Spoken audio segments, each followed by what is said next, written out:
చిలుక తెచ్చిన అమృత ఫలం. విదర్భ దేశాన్ని విక్రమసింహుడు అనే రాజు పరిపాలించేవాడు. ఆయన సతీమణి మాలినీదేవి మహాసాధ్వి. వాళ్లకు అన్ని సుఖాలు ఉన్నా వివాహమై చాలా కాలమైనా సంతానం కలుగలేదు. సంతానం కోసం రాజు రాణి ఎన్నో యజ్ఞాలు యాగాలు చేయించారు. కానీ ఫలితం లేకపోయింది. రాణిగారు ఈ బాధను మర్చిపోవడానికి ఆమె తన గదిలో ఎన్నో రకరకాల పక్షులను పెంచుతూ ఉండేది. ఆమె దిగులు కొంచెమైనా తగ్గుతుందనే ఉద్దేశంతో రాజుగారు అనేక దేశాల నుండి రకరకాల పక్షులను తెప్పించి రాణిగారికి బహుమతిగా ఇచ్చేవారు. రాణిగారు ఎక్కువ సమయం ఆ పక్షులతోనే గడిపేది. ఆ పక్షుల కిలకిలా రావాలతో రాణిగారికి కొంచెం ఊరటగా మనశ్శాంతిగా ఉండేది. ఒకరోజు ఆస్థాన విదూషకుడు వెంకట శర్మ పంజరంలో ఒక చిలుకను తెచ్చి రాజుగారికి చూపుతూ, మహారాజా, ఇది మామూలు చిలుక కాదు, మాట్లాడే చిలుక. అంతేకాక ఇది చాలా తెలివి కలది. మనుషులు ఏది అడిగినా ఇది మనుష్య భాషలోనే సమాధానం చెబుతుంది. అంతేకాక దీనికి ప్రపంచంలో ఉన్న దీవులన్నీ తెలుసును. హిమాలయాల నుండి ఒక మహర్షి మా ఇంట వారం పాటు ఉండి నా ఆతిథ్యానికి మెచ్చుకుని ఈ చిలుకను నాకు కానుకగా ఇచ్చారు. కానీ ఈ చిలుక నా దగ్గర ఉండడం కంటే మీ దగ్గర, మహారాణి గారి దగ్గర ఉంటే బాగుంటుందని నేను మీ దగ్గరకు తెచ్చాను మహారాజా అన్నాడు వినయంగా. రాజుగారు వికట శర్మ ఇచ్చిన చిలుకను పంజరం నుండి బయటకు తీసి దానితో చాలాసేపు ముచ్చటించారు. దాని మాటలు తెలివితేటలు రాజుగారిని ఎంతగానో ఆకర్షించాయి. వికట శర్మకు విలువైన కానుకలు ఇచ్చి పంపేశారు. ఆ చిలుకను తీసుకువెళ్ళి రాజుగారు రాణిగారికి బహుమతిగా ఇచ్చారు. రాణి ఆ చిలుకతో ముచ్చటించి దాని మాటలకు ఎంతో అబ్బురపడ్డారు. ఆ చిలుక వచ్చిన రోజు నుండి రాణిగారికి సంతానం లేని దిగులన్నది లేదు. ఆమె చాలా ఉల్లాసంగా ఉండసాగింది. చిలుకను తన సొంత బిడ్డలాగే భావించింది. రాణిగారి ఆనందాన్ని చూసిన రాజుగారు చాలా సంతోషించారు. ఇంతకు ముందెన్నడూ ఆమె ముఖంలో ఇంత ఆనందాన్ని రాజు చూసి ఎరుగరు. రాణిగారు చిలుకను పంజరములో నుండి తీసి తన గదిలోనే ఉంచుకున్నది. రాజు రాణి భోజనం చేసేటప్పుడు అది కూడా వారితో పాటే తినేది. హంసతూలికా తల్పం మీదే నిద్రపోయేది. ఇలా ఆనందంగా రోజులు గడిచిపోతున్నాయి. ఒకరోజు ఆకాశంలో ఒక చిలుకల గుంపు ఎగురుతూ వెళ్ళడం ఆ చిలుక చూసింది. అది ఆ చిలుకల దగ్గరకు పోయి కొంతసేపు ఏదో మాట్లాడి తిరిగి వచ్చింది. రాణిగారు అది చూసి, ఏమిటి మీ స్నేహితులతో ఎంతసేపు ముచ్చటించావు అని అడిగింది. ఆ చిలుక ఈ విధంగా చెప్పింది. సప్త సముద్రాల ఆవల ఒక చిన్న దీవిలో అమృత మామిడి చెట్టు ఒకటి ఉన్నది. ఆ చెట్టుకు సంవత్సరానికి ఒక ఫలమే కాస్తుంది. ఆ చెట్టుకే పండి రాలిన ఫలం తిన్నవారికి మరణ భయం కానీ రోగాల భయం కానీ ఉండదు. ఆ ఫలాన్ని ముసలివారికి పెడితే యవ్వనవంతులవుతారు. రోగిష్టి వారికి తినిపిస్తే పరిపూర్ణ ఆరోగ్యవంతులవుతారు. మరణశయ్య మీద ఉన్నవారైనా కొన ప్రాణం ఉన్నవారైనా ఆ ఫలాన్ని తింటే లేచి కూర్చుని పూర్తి ఆరోగ్యంతో జీవిస్తారు. అందుకే దానిని అమృత ఫలం అంటారు. కానీ ఆ ఫలం తీసుకురావాలంటే చాలా కష్టం. ఆ దీవికి కాపలాగా ఎన్నో మంత్రతంత్ర విద్యలు నేర్చిన వారు కాపలాగా ఉంటారు. ఒక్క మహర్నవమి రోజు తెల్లవారుజామున బ్రాహ్మీ ముహూర్తాన కొన్ని ఘడియలు వారి తంత్రశక్తులు పనిచేయవు. ఆ ఘడియలు మనం కనిపెట్టి ఆ సమయంలో వెళ్ళి ఆ పండు తేగలిగితే మనం ఆ పండు ద్వారా రాజ్యంలో చాలా మందికి మంచి చేయవచ్చు అని చెప్పింది చిలుక. ఆ దీవుల గురించి ఆ పండు గురించి ఇన్ని సంగతులు నీకెలా తెలుసు అని రాణి ఆశ్చర్యంగా అడిగింది. నేను చాలా రోజులు హిమాలయాల్లో ఉండే ఋషుల దగ్గర పెరిగాను. వాళ్లతో కలిసి చాలా దీవులు సందర్శించాను అని చెప్పింది చిలుక. తరువాత ఆ చిలుక రాణితో, అమ్మా, నేను సప్త సముద్రాల ఆవలనున్న దీవికి పోయి అమృత ఫలం తెస్తాను. మీరు నాన్నగారు నాకు అనుమతి ఇప్పించండి అని కోరింది.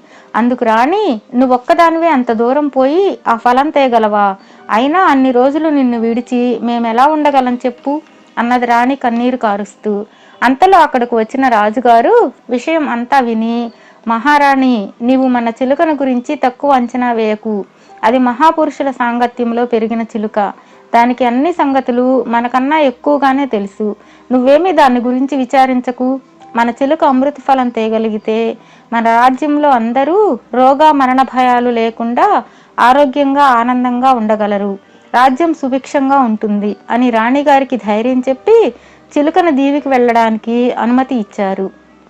అది విన్న చిలుక ఎంతో సంతోషించి రాజు రాణి ఆశీర్వాదాలు తీసుకుని వెంటనే సప్త సముద్రాల ఆవలనున్న దీవికి బయలుదేరి వెళ్ళింది.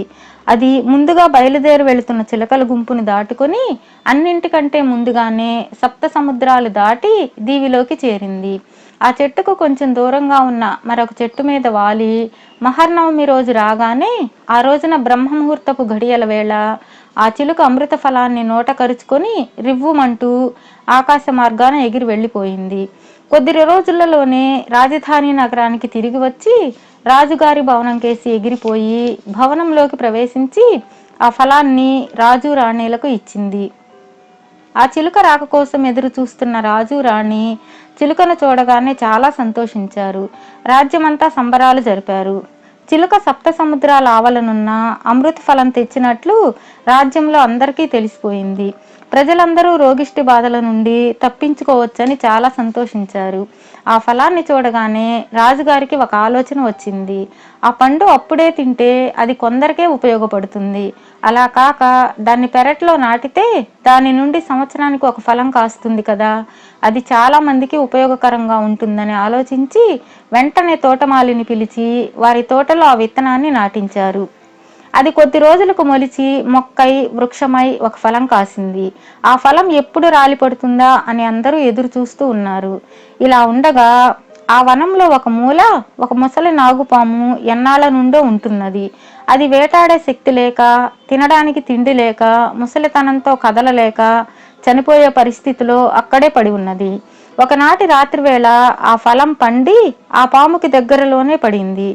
ఆహారం లేక నీరసించి ఉన్న ఆ ముసలి నాగుపాము ఆ పండులో కొంత రసం తిన్నది. అది తినగానే ఆ ముసలి నాగు నీరసంగా కృషించి ఉన్న దానిలా ఉన్న కోడెత్రాచులా మారి ఆ వనం నుండి దూకి వెళ్ళిపోయింది. మరుసటి రోజు తెల్లవారుగానే తోటమాలి ఆ పండును తీసుకొని పోయి రాజుగారికి ఇచ్చాడు.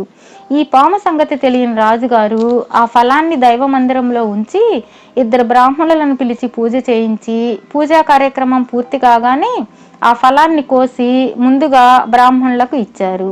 మహాప్రసాదంగా భావించి ఆ పండు తిన్న బ్రాహ్మణులు నాగుపాము ఎంగిలితో విషపూరితమైన తిని మరణించారు. ఈ సంఘటనకు రాజు ఖిన్నుడై ఇది అమృత మామిడి పండు కాదు, విషఫలం. ఈ ఫలాన్ని తెచ్చి ఈ సద్బ్రాహ్మణుల మరణానికి కారణమైన ఆ చిలుకను తీసుకెళ్లి దాని కళ్ళు పీకి పక్కనే ఉన్న దీవిలో వధించిరండి అని భటులను ఆజ్ఞాపించారు. రాణిగారు ఎంత ప్రాధేయపడినా రాజుగారు వినకుండా ఆ చిలుకను భటులకు ఇచ్చారు. ఇక చేసేదేమీ లేక ఆ భటులు చిలుకను తీసుకుపోయి దాన్ని చంపడానికి మనసు ఒప్పక ఆ చిలుకను ఆ దీవిలో వదిలిపెట్టి రాజుగారి దగ్గరకు వచ్చి దాన్ని చంపేశామని అబద్ధం చెప్పారు. ఆ తర్వాత ఆ చెట్టు చుట్టూ రాజుగారు ఎవ్వరు లోపలికి చొరపడకుండా గట్టి కంచెను వేయించారు. చిలుక వెళ్లిన రోజు నుండి రాణిగారు దిగులుతో మంచం పట్టారు.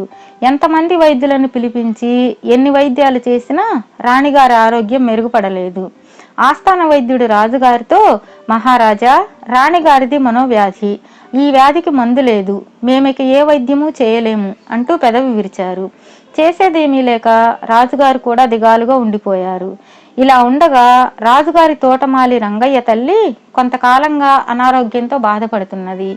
ఆమె అనారోగ్యానికి ముసలితనానికి తోడు కోడలి ఈసడింపులు ఎక్కువయ్యాయి. ఆమె ఇక భరించలేక ఎలాగైనా చనిపోవాలని నిర్ణయించుకున్నది. ఒకరోజు రాత్రి ఎలాగో ఓపిక చేసుకుని ఆ మామిడి చెట్టు కిందకు వచ్చి చిన్న కర్రతో కొంచెం కొంచెం తొలగించి ముళ్ళు గుచ్చుకుంటున్నా లెక్క చేయకుండా ఆ కంచె నుండి దూరి చెట్టు కిందకు వెళ్ళింది. తన కోడలు మానసికంగా పెట్టే బాధల కంటే ఈసడింపుల కంటే ఆ ముళ్ళ బాధ ఎక్కువగా కనిపించలేదు ఆమెకు. ఆమె చెట్టు కింద రాలిపడిన ఒక పండు తీసుకుని కొంచెం తిన్నది. ఆ పండు తిన్న కొద్దిసేపటికే ఆమెకు అనారోగ్యం పోవడమే కాక ముడతలు పడి ఉన్న ఆమె శరీరం నిగారింపుగా మారి యవ్వనవంతురాలై ఆ కంచెను దూకి యువతలకు వచ్చి వెంటనే ఇంటికి వెళ్ళి తన కొడుకుతో జరిగిన సంగతంతా చెప్పింది. తెల్లవారుగానే తోటమాలి రంగయ్య తన తల్లిని వెంటబెట్టుకుని రాజుగారి ఆస్థానానికి వెళ్ళి జరిగిన సంగతి మొత్తం క్లుప్తంగా వివరించి చెప్పాడు. ఇది విన్న రాజుగారు కొంచెం అనుమానంగా చూసి తన రాజ్యంలో అనారోగ్యంగా ఉన్న కొందరిని పిలిపించి ఆ పండు పెట్టించారు. అది తిన్న కొద్దిసేపటికే వారు పూర్తి ఆరోగ్యవంతులుగా మారడమే కాక మునుపటి కన్నా ఎంతో హుషారుగా కనిపించారు. ఇది చూసిన రాజుగారికి తన చిలకకు చేసిన అన్యాయం గుర్తుకు వచ్చింది. ఆయన చాలా బాధపడ్డారు. ఏం జరిగిందో పూర్తిగా తెలుసుకోకుండానే చిలకను అనుమానించి దీవులకు తీసుకెళ్లి చంపమనడం గుర్తుకు వచ్చి ఆయన బాధతో కృంగిపోసాగారు. రాణిగారేమో మనోవ్యాధితో మంచం పట్టి ఉన్నారు. తన ప్రాణానికి ప్రాణంగా పెంచుకున్న చిలకను చంపించడం వల్లనే రాణిగారికి ఇలా అయింది, తను ఎంత పాపం చేశాను అనుకొని ఆలోచనలోనే ఎక్కువ సమయం గడిపి ఆహారం సరిగా తీసుకోక, నిద్ర సరిగా పోక అనారోగ్యం పాలయ్యారు. రాజవైద్యులు రాజు రాణేలకు ఇద్దరికి వైద్యం చేస్తూనే ఉన్నారు, కానీ ఫలితం మాత్రం కనిపించలేదు. ఇది చూసిన రాజభటులు తాము చిలుకను వదిలిపెట్టిన దీవికి వెళ్లి చూడగా ఆ దీవిలోని ఒక వృక్షం మీద చిలుకల గుంపులో ఆ చిలుక కనిపించింది. ఆ భటులను చూడగానే వెంటనే చిలుక గుర్తుపట్టి ఒక్క ఉదుటన భటులను సమీపించి, అమ్మా నాన్న ఎలా ఉన్నారు? రాజ్యంలో అందరూ క్షేమమేనా? అందరూ ఆరోగ్యంగా ఉన్నారా అని అడిగింది చిలుక. రాజ్యంలో జరిగిన సంగతులన్నీ, దీవిలో వదిలిన దగ్గర నుంచి జరిగిన సంగతులంతా భటులు మొత్తం చిలుకకు చెప్పి, అమ్మా చిలకమ్మ, మీరు లేని బాధతో రాణిగారు మనోవ్యాధితో మంచం పట్టారు. అది విషపండు కాదు, అమృత ఫలం అని తెలిసిన తర్వాత పశ్చాత్తాపంతో రాజుగారు కృషించి అనారోగ్యం పాలయ్యారు. నువ్వు వస్తే తప్ప వారి ఆరోగ్యాలు కుదుట పడవు తల్లి అని వేడుకున్నారు. నన్ను చంపానని మీరు రాజుగారికి అబద్ధం చెప్పి ఉన్నారు కదా, నేను మీతో వస్తే రాజుగారు మిమ్మల్ని శిక్షిస్తారేమో అన్నది చిలక.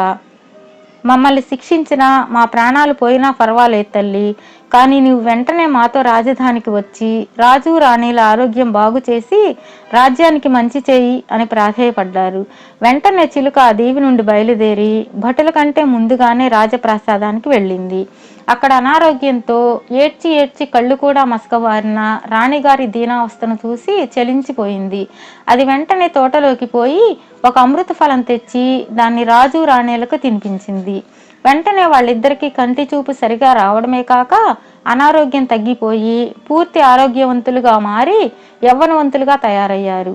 ఆ చిలుకను చూడగానే రాజు రాణి చాలా సంతోషించి, నా తల్లి, నువ్వు బ్రతికే ఉన్నావా? మమ్మల్ని కాపాడడానికే వచ్చావా తల్లి అని కన్నీటి పర్యంతమయ్యారు.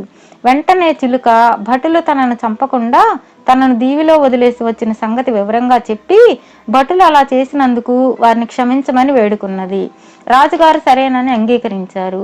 భటులను పిలిపించి వాళ్ళు చిలుకను ప్రాణాలను కాపాడటమే కాక వారిద్దరి ప్రాణాలు కూడా నిలబెట్టినందుకు పరోక్షంగా మీరేనంటూ వారిని అభినందించి వారికి విలువైన కానుకలు ఇచ్చి పంపారు.